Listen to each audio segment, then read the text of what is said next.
Yes Kranti గారు, ఇప్పుడు ఒకటి జూబ్లీహిల్స్ ఒక ఇండికేటర్ అని అంటారు ఉమేష్ రావు గారు. మా పాలన పట్ల సంతృప్తిగా ఉండబట్టే కదా జూబ్లీహిల్స్ లో ఇంత కంఫర్టబుల్ గా 24,000 ఓట్ల మెజారిటీ. సిటీలో వాళ్ళకి లేదు బేస్, 2 కార్పొరేటర్లే ఉండే అంతకుముందు. సరే తర్వాత ఎలక్షన్ తర్వాత జాయిన్ అయినారు, కానీ అత్యంత వీక్ గా ఉన్న ప్రాంతాల్లో 24,000 ఓట్లు రావడం ప్రజామోదం మీద కదా ఈ 2 years లో అన్నది వాళ్ళు చెప్తుంది. ఎంతటి అధికార దుర్వినియోగం చేసి ఎలక్షన్ కమిషన్ వాడుకొని పోలీసు అధికారులను వాడుకొని అది ఎవరు అధికారులు ఉంటే వాళ్ళు చేస్తారు. దుబ్బాక, హుజురాబాద్ అంటే ఎవరు కూడా కనివీది ఎరగని రీతిలో వాడుకున్నారు. సరే ఎవరు వాడుకునే వాళ్ళే, కానీ ఎవరు ఎట్లా వాడుకోవాలో తెలవడం అనేది తెలివి. సో వీళ్ళు దాన్ని చాలా తెలివిగా అన్ని రకాలుగా ఎట్లా యూజ్ చేసుకోవాలని అట్లా యూజ్ చేసుకోవాలి. మీరు చూసారు కదా, ఎంపీలు పోయి బూత్లో కూర్చున్నారు, స్థానికులు కాకుండా ఉన్నా కూడా మంత్రులు పై కూర్చున్నారు, ఎమ్మెల్యేలు పై కూర్చున్నారు, ఎమ్మెల్సీలు పై కూర్చున్నారు. సో అట్లా ప్రజల్ని ప్రభావితం చేసి అట్లాగే బలవంత పెట్టి బెదిరించి బూత్లలో ఏజెంట్ లేకుండా చేసి అది రిగ్గింగ్ చేసిన గెలిచింది తప్పించి నిజంగా అది ప్రజాస్వామ్యయుతంగా జరిగిన ఎన్నికలు అసలు కాలేదు. అన్ని రకాలుగా ప్రజల్ని ప్లవ్ పెట్టారు. నేను చూసాం కదా, దొంగ ఓట్లను మొత్తం ఎక్కడెక్కడ ఉంటారో వాళ్ళందరూ కూడా రానియకుండా, వాళ్ళని ఇక్కడ రానియకుండా, ఎవరైతే ఓట్లు ఉంటారో వాళ్ళని ఇక్కడ రానియకుండా మీరు అక్కడే ఉండండి అని చెప్పి ఆ ఓట్లు వీళ్ళు వేయించుకున్నారు. వాళ్ళకు డబ్బులు పంపించి, అంటే మళ్ళా వాళ్ళు వస్తే ఓటు వేస్తారో లేదో తెలియదు, నమ్మకం లేదు, ఓటర్ల మీద నమ్మకం లేకుండా అటువంటి ఒక పకడ్బందీ కనిపించండి రిగ్గింగ్, అది కనిపించని రిగ్గింగ్, కనిపించని మాల్ ప్రాక్టీస్. మీరు దుబ్బాకలో, మునుగోడులో, హుజురాబాద్ లో మీరు ఖర్చు పెట్టారు, దళిత బంధు పెట్టారు, మనిషికి ఓటుకు 6,000 ఇచ్చారు. హుజురాబాద్ లో అయినా ఓడిపోలేదు. మునుగోడులో మీరు కూడా చేశారు. అట్లా ఎవరు అధికార దుర్వినియోగం చేయండి, ఎవరు గెలిపోవడం సహజం కాదు గారు, గెలిపోవడం సహజం అండి. మీరు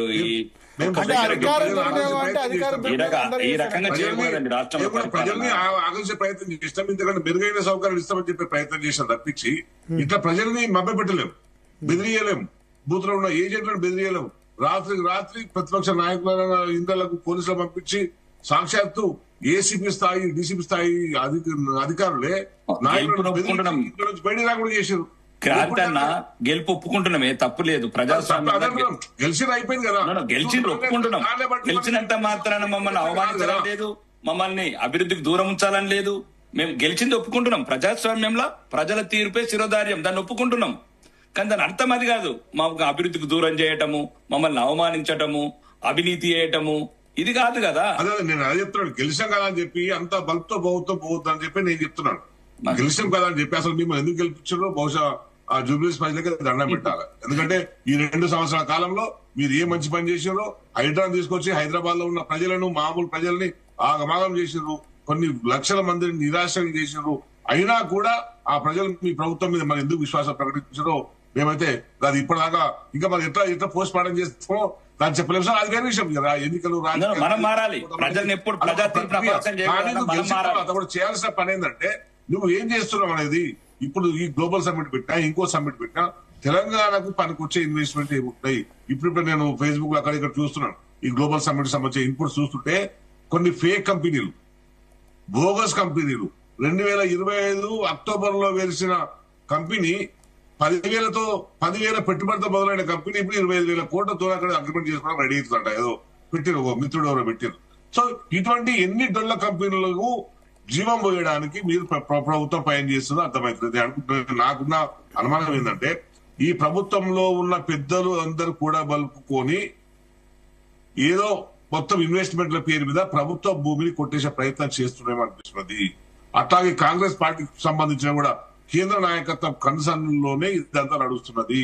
ఆ పార్టీకి దేశంలో మళ్ళీ అధికారంలో రావడానికి ఆదాయ వనరుగా ఈ తెలంగాణను వాడుకోవడానికి కాంగ్రెస్ పార్టీ ప్రయత్నం చేస్తుందనేది చాలా స్పష్టంగా వాళ్ళ యాటిట్యూడ్ ని బట్టి మనకు అర్థమవుతుంది. మేము చెప్పేది అదే, మీ పార్టీ ప్రాపకం కోసం, మీ పార్టీ ఎదుగుదల కోసం తెలంగాణ వనరుల్ని తాకట్టు పెట్టడం కాదు, ఇక్కడ తెలంగాణ ప్రజల కోసం పెట్టండి. దాన్ని తెలంగాణ ప్రజల కోసం మీరు వెచ్చించండి.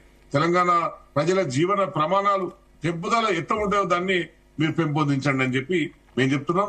ఇంకొకటి ఏంటంటే సరే సమ్మిట్ జరగని ఈ సమ్మిట్ లో జరిగిన ప్రతి అగ్రిమెంట్ ను బహిరంగపరచాలి.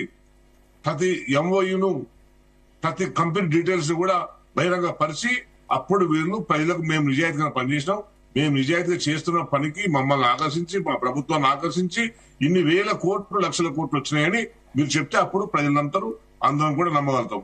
లేదనుకుంటే అంతా ఏదో ఏదో ఆ ఫ్యూచర్ సిటీలో మీరు, మీ అనుయాయులు, మీ మనుషులు అందరూ వేల వేల ఎకరాలు కొని ముందే పెట్టుకున్నారు. వాళ్ళ రియల్ ఎస్టేట్ వ్యాపారం కోసమే ఇదంతా చేసింది అనేది అనుకోవాల్సి వస్తుంది. ఇప్పుడు ప్రజలు అందరూ అనుకుంటారు, ఎవరో నమ్ముతలేరు.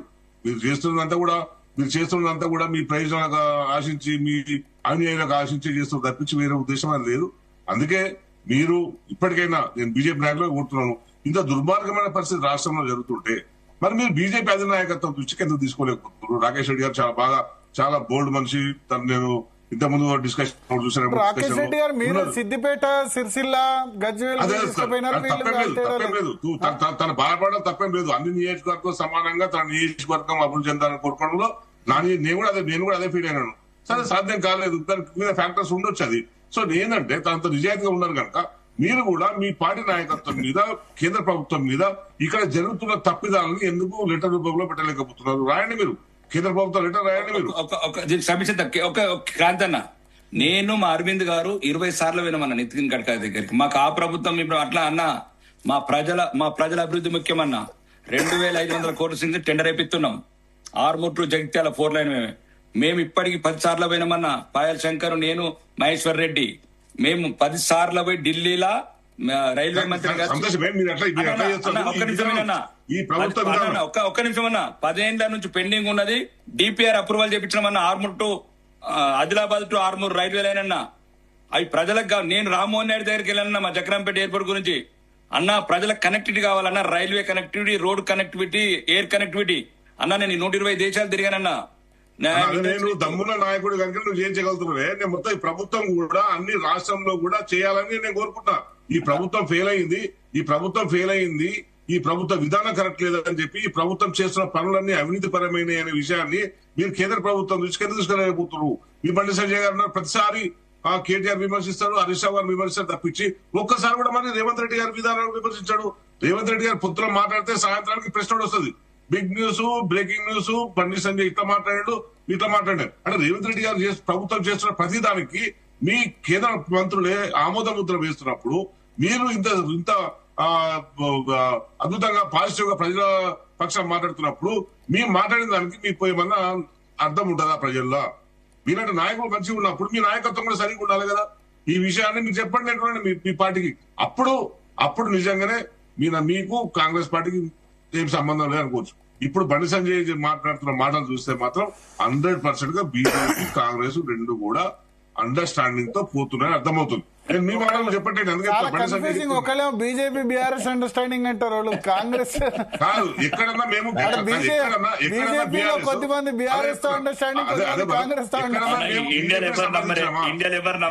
బీజేపీ సమర్థించినామా? ఎక్కడైనా మా బీఆర్ఎస్ పార్టీ బీజేపీ సమర్థించారా? మా ప్రధాన ఉద్దేశమే కాంగ్రెస్ విముక్త భారత్. ఎలక్షన్ లో గానీ, ఎమ్మెల్యే ఎలక్షన్ లో గానీ కేసీఆర్ గారు కరాఖండిగా బీజేపీ పట్ల తన విధానాన్ని చెప్పిండు. మా మెయిన్ ఉద్దేశమే కాంగ్రెస్ విముక్త భారత్. 21 రాష్ట్రాలల్లో కాంగ్రెస్ జెండా క్లోజ్ చేసినాం. ఇంకా త్వరలోనే మొత్తం ఇంకా 3-4 రాష్ట్రాలు తీసేసి కాంగ్రెస్ విముక్త భారత్ చేస్తామన్నా. ఎందరో ప్రాణాలు అర్పించారు కాంగ్రెస్ దుష్ట పరిపాలన గురించి. వాళ్ళందరి కోరిక త్వరలోనే తీరుస్తామన్నా. 21 రాష్ట్రాలు తీర్చినామన్నా. ఎక్కడ కాంగ్రెస్ జెండా ఎగరట్లేదని 21 రాష్ట్రాల్లో. ఇంకా త్వరలోనే అన్ని తీసేసి మా పూర్వీకులు ఎవరైతున్నారో ఏ కోరిక జనసంఘ నుంచి దేశభక్తులు కావచ్చు, స్వాతంత్ర సమరోధులు కావచ్చు, ఈ కాంగ్రెస్ దుష్ట పరిపాలన ముగించాలనుకున్నారో అది ఇక మొత్తం ముగించి ఆ రోజు నిజమైన స్వాతంత్రం ఇస్తామన్న భారతదేశానికి మళ్ళీ ఒకసారి. సరే, ఏదైనా మీ ప్రభుత్వం వచ్చినా కూడా కొంచెం ప్రజల పక్షం ఉంటే బాగుంటుంది. ఎందుకంటే ఇప్పుడు గ్లోబల్ సబ్మిట్ ఇవన్నీ జరుగుతున్నా కూడా ఉన్న కంపెనీలన్నిటి కూడా మూసేస్తుంది మీరు కేంద్ర ప్రభుత్వం. మీరు అడగాలి, మీరు కూడా ప్రశ్నించాలి. నేను ఓన్లీ రేవంత్ రెడ్డి అడుగుతానే కాదు. ఇప్పుడు రైల్వేస్ అన్నిటి ప్రైవేట్ చేస్తున్నారు. చివరికి ఈడ పార్కింగ్ కూడా ప్రైవేట్. క్రాంతి గారు, ఇప్పుడు రాష్ట్రం సరే మీరు అధికారంలో ఉన్నా లేకున్నా, ఎందుకంటే ఇప్పుడు కాంగ్రెస్ ప్రతినిధి కాబట్టి అడుగుతున్నా, అధికారంలో ఉన్నా లేకున్నా పెట్టుబడులు అయితే రావాలి, హర్షించాలి. మీరు ఎందుకు వ్యతిరేకిస్తున్నారు? మీరు కూడా దావోస్ పోయినారు, చాలా చోట్ల పెట్టుబడులు ఎక్కడ వచ్చినా ఇన్వైట్ చేశారు. 100% తెలంగాణ రాష్ట్రం పెట్టుబడులు రావాలి, వేల కోట్లు, లక్షల కోట్లు పెట్టుబడులు రావాలని కోరుకుంటున్నాం. పెట్టుబడులు ఎట్లా వస్తాయి చెప్పండి? నీ ప్రభుత్వ పనితీరు బాగున్నప్పుడు నీ పెట్టుబడులు అవే వస్తాయి. నీ విధానమే సరిగ్గా ఎట్లా పెట్టుబడులు వస్తాయంటే నేను నీ బేసిక్ క్యారెక్టర్, నీ క్యారెక్టర్ ఉండాలి. నా క్యారెక్టర్ బాగాలన్నప్పుడు, ప్రజలను ఎందుకు మెచ్చుకుంటారు? అది పెట్టుబడి అంతే కదా. ఈ రాష్ట్రంలో పెట్టుబడి రానున్నప్పుడు ఇక్కడ శాంతి భద్రతలు ఎట్లా ఉన్నాయి, ఇక్కడ వాతావరణ పరిస్థితులు ఎట్లా ఉన్నాయి, బిజినెస్ చేసుకునే వాతావరణ పరిస్థితులు అనుగుణంగా ఉన్నాయా లేదా, అఫీషియల్స్ సపోర్టివ్ గా ఉంటారా లేదా, ఇక్కడ మార్కెటింగ్ ఉందా లేదా అని అన్నింటినీ సర్వే చేసుకున్న తర్వాత ఎవరైనా కంపెనీ పెట్టడానికి పెట్టుబడి పెట్టడానికి సిద్ధంగా వస్తారు. ఇక్కడ ఏమున్నది, ఇక్కడ రియల్ ఎస్టేట్ వ్యాపారమా పడిపోయింది. రియల్ ఎస్టేట్ వ్యాపారం పడిపోవడంతో మొత్తం దానికి రిలేటెడ్ గా ఉన్న అన్ని రంగాల్లో కూడా అభివృద్ధి వెనుకబడ్డది. కొనుగోలు శక్తి నశించింది, ప్రజలది కూడా తగ్గిపోయింది, కొనుగోలు శక్తి తగ్గిపోయింది. సో ఎవరు కూడా ఇన్వెస్టర్ ఎవరు మామూలు వ్యక్తులు కూడా డబ్బులు తీయడానికి సిద్ధంగా లేరు. సో నీవు ఇన్వెస్టర్స్ ఎట్లా నమ్ముతారు? ఈ రాష్ట్రంలో బాగుందనేది నీకు ఒక పర్మిషన్ రావాలంటే కమిషను, నీకు బిల్డింగ్ కట్టాలంటే నీకు స్క్వేర్ ఫీట్ కి ఇంతనే కమిషనరు, ఫైల్ కదలాలంటే కింది ఒక టేబుల్ కావాలంటే ఇంత కమిషన్, ఇంకో టేబుల్ కావాలంటే ఇంకో కమిషన్. కమిషన్లు వ్యవహారం పెట్టుకొని నువ్వు ఎట్లా మీ దగ్గర పెట్టుబడులు వస్తాయి? సో అందుకే మేము వ్యతిరేకించడం కాదు, మీరు సిన్సియర్ లేదు, ప్రభుత్వ విధానం సరిగ్గా లేదు కనుక మీరు ఆహ్వానించడం అనేది అసంబద్ధము. ఇది చేస్తున్న నాటకము, దీని వెనకాల ఏదో గూడు పుటాని ఉంది అని మేము దాన్ని వ్యతిరేకిస్తున్నాం అంతే. నేను ఒకటే చిన్న సరదాన ఒక చిన్న సబ్మిషన్, ఒక చిన్నది నేను ఏమంటున్నాను భరత్ గారు, తెలంగాణ సెక్రటరీ దగ్గర నెక్లెస్ రోడ్ ఉంటుంది. ఇంతకు ముందు జనాభా ఎవ్రీడే ఎంత పెరుగుతుందో అక్కడ బోర్డులో డిస్ప్లే అయ్యేది జనాభా, రాష్ట్ర జనాభా. మేమేమంటున్నామంటే ఇప్పటి నుంచి కూడా ఈ ఇండస్ట్రీస్ డిపార్ట్మెంట్, ఇది గ్లోబల్ సమిట్ కావచ్చు, ఎవ్రీడే ఒక రిపోర్ట్ అక్కడ పబ్లిష్ చేయమనండి. ఈ రోజు ఏదైనా ఫ్యాక్టరీ ఎంత ఇన్వెస్ట్మెంట్ చేసిందా, రియల్ ఇన్వెస్ట్మెంట్ ప్రజలకు ఒకటి రావాలి. ఇంకొక బోర్డు ఏమో రాష్ట్రంలో 119 నియోజకవర్గాలకు ఎంత కేటాయించారు. ఇక దీని వల్ల తెలంగాణ ప్రజలకు ఒక వైట్ షీట్, ఒక శ్వేతపత్రం లాగా ఉంటది. ఇక గవర్నమెంట్ నిజాయితీగా ఉంటది. ఇండస్ట్రీ నేను చెప్తున్నా కదా, 2 లక్షల కోట్లు వచ్చినాయి లాస్ట్ ఇయర్. అవి ఎక్కడున్నాయి చెప్పాలా కదా.